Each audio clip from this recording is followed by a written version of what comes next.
UAC fans, it's time for Kicking It with Kendra, brought to you by Victory Rings. Excellence is the standard. I'm joined with redshirt freshman wide receiver from Boston, Zach Mitchell, part of Southern Utah's football team. And Zach, I want to start with some news that just broke out. You were named to the Jerry Rice Award watch list, which is that annual award that recognizes top freshman players in FCS college football.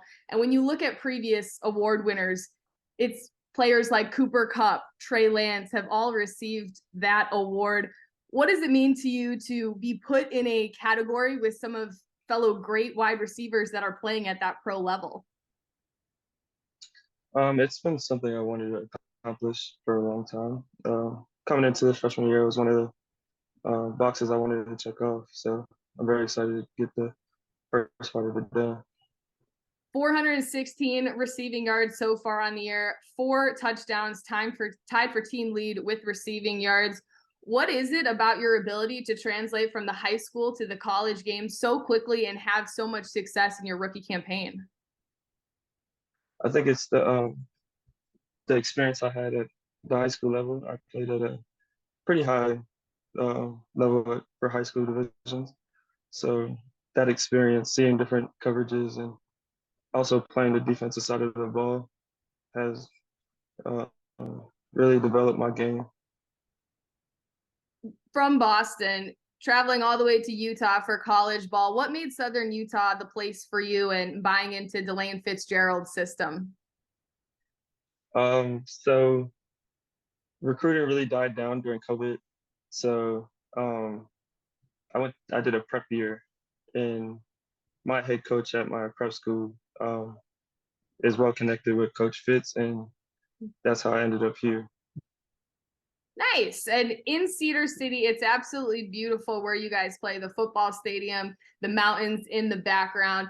What is it like to play in front of that T-Bird home crowd and have the fans that have so much support and buy-in into this program?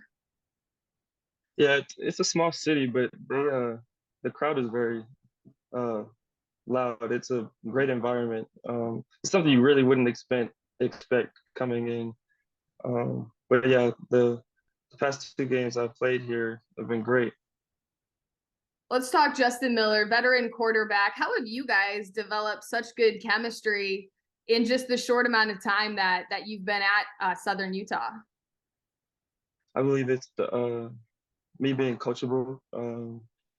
He's well experienced, so he's seen everything in a sense. So being able to listen to him and give him my feedback as well as taking his. Walk me through what that wide receiver room looks like. You have guys like Isaiah Wooden who are on the roster. You're right now tied with him for team lead and receiving yards. What is it about that wide receiver group that any really number of guys can step up and score touchdowns on a given night? Yeah, so we got 3 seniors in our receiving corps, but that are well experienced. Means they kind of took the front end of this season, but there's many other guys that are ready to step up. We got a couple guys in our freshman class that are very, very good. So let's talk about your first game. It's Division I college football. You go to Arizona State, a Power 5 opponent, and you play them so close, just a 3-point loss. You had a touchdown in that. What was that like, being able to score your first touchdown in a D1 college football uniform and being at a Power 5 environment that Arizona State provides? it was a good place to get my feet wet. It was very. I was very comfortable stepping into that environment. Just wanted to take it all in. Let's talk SUU football as a whole right now. 2-4 on the season, 1-1 in the UAC. An opportunity this week as you guys host number 24 Austin Peay. What's been the mindset during practice and the focus this week as you go ahead and play another fellow conference opponent? Taking it one step at a time. We've fallen short by minimum amount of points to where like we feel comfortable in these big games. So just capitalizing right now is our goal. Capitalizing is what you certainly did last week. You beat Tarleton State 27-26. You had 6 receptions, 34 yards. What was it about the halftime of that third, fourth quarter that this team just came together to pull off that comeback win and hand Tarleton State a loss? So this season we've counted ourselves as a second half team.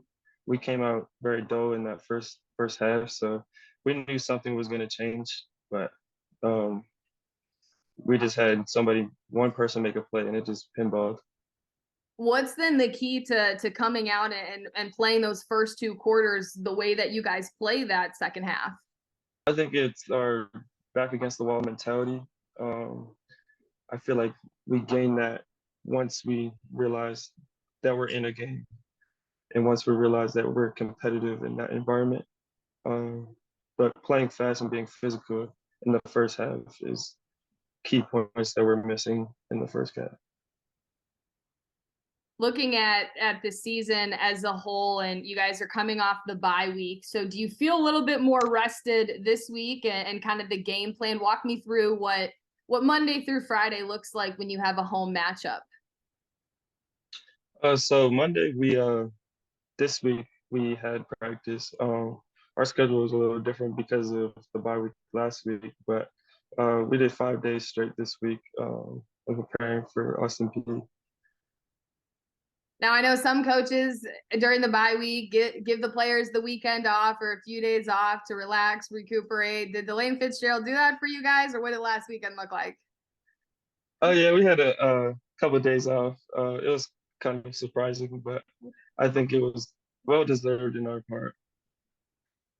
Walk me through what this team's goals are this year so far, and looking at the second half of the season going into week 8 here. What are some of the main things that this squad wants to accomplish? Our number one goal is to obviously win the conference. Knowing that goal is still in reach is all that we're striving for right now.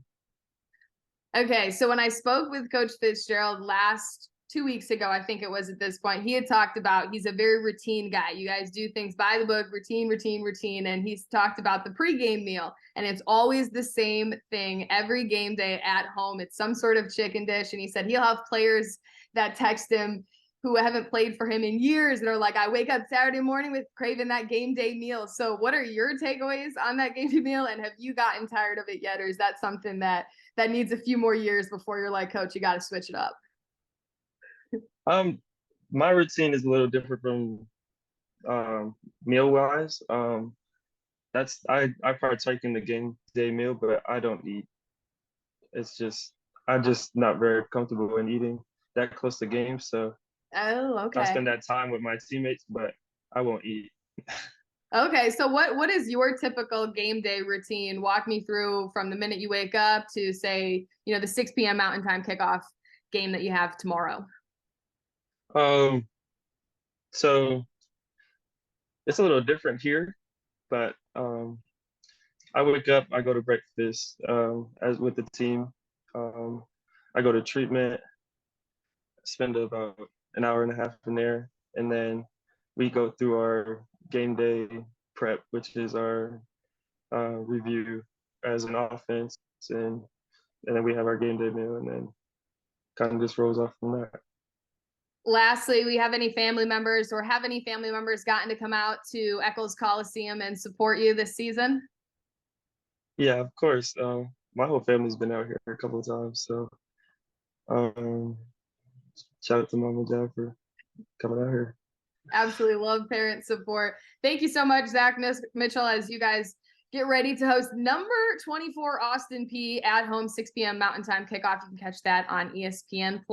Good luck this weekend. Thank you.